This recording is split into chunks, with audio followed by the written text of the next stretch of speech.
Good morning, academics and scholars, and welcome to week 4.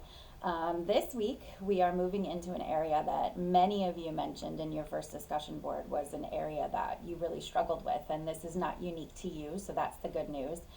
Time management and procrastination. And honestly, in this period in human history, it's never been more you've never been more easily distracted as a species, right? We've got phones that are pulling away at our times. We've got so many screens, we don't know what to do with them. And so I want to challenge all of us to start using some of the tools that are embedded in our electronics and our digital devices that we use every day to really begin to help yourself learn how to get really good at prioritizing your day. So one of the things that I'm really known for is saying to students who tell me that they don't have time is, you show me your 24 hours and I'll tell you what you really care about, right? There's a lot of students who engage in being a part of higher education and enrolling in school, but they don't actually do the work to stay in school. And so I've said from the beginning, I'm really proud of you that you filled out all the paperwork, and if you had financial aid and all of those things, I know it's hectic and it's daunting. Congratulations. But the real hard work begins once you're enrolled in school and you start showing your discipline. You start activating that growth mindset that says that, okay, in my previous educational life, whether that was 10 years ago or whether it was 6 months ago, I was this type of student, and these are the places that I know I need to grow.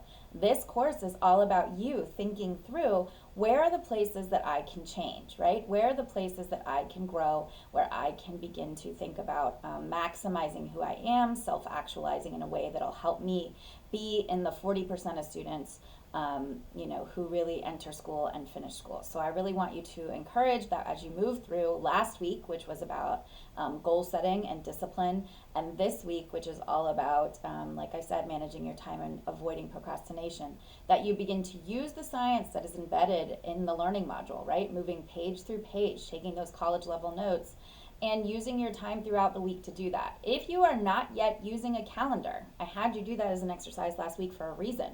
If you're not using a calendar, you will not be successful. If you're not using some sort of to-do list, you will not be successful. If you are not organizing yourself in a way that is showing that you are responsible and accountable for your own learning, you will not do this. College is meant to be challenging.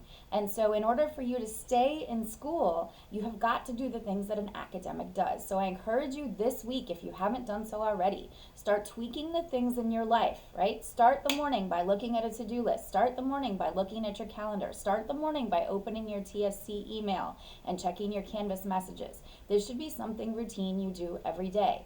Then you start looking at your day and you start carving out 15 minutes here, 30 minutes there, knowing who you are and what your particular style of learning, but also how well you concentrate, right? If you're someone who has ADD or ADHD, you probably don't want to schedule 2 giant blocks, right, of 2-hour studying periods, because you know that you're not going to stay focused on that activity for that long. So there's nothing wrong with scheduling 3 different blocks of 20 minutes throughout the day, right? To read your textbook, to go through the learning module and take great notes, to watch all the videos, to read all the articles, to be prepared for those tasks that come at the end of the week, and making sure you're not leaving everything to Sunday. Folks, this is college success. This class will help you prepare and level up and learn to get your hustle on for yourself and to make sure that you are creating the opportunities that you came here for. I am here. I remember that I have office hours on Mondays and student support hours on Tuesdays. Both of them begin at 5 o'clock. I'm here to support you. So engage this week, really taking into account that these are some of the things that you wanted. You wanted to learn how to manage your time. You wanted to learn how to schedule and prioritize accordingly. You wanted tools and strategies for time management. You wanted to talk about what are the causes of procrastination. And that's kind of interesting, so make sure you read through that. You're procrastinating for a reason, but it's probably not the one you think. And what are some ways that you can remedy your procrastination habit, right? Because it is a habit. And then finally, you're going to really look at your schedule and really see how much time you actually have in the week. I promise you, no matter how busy you are, whether you're working 2 jobs, you've got 3 kids, no matter how busy you are, you have more time than you think you do. We are just letting the things in our lives run away with our time. So let's get good at being good to ourselves and taking our future into our own hands. I'm here to help. Come and see me. Bye. Have a great week.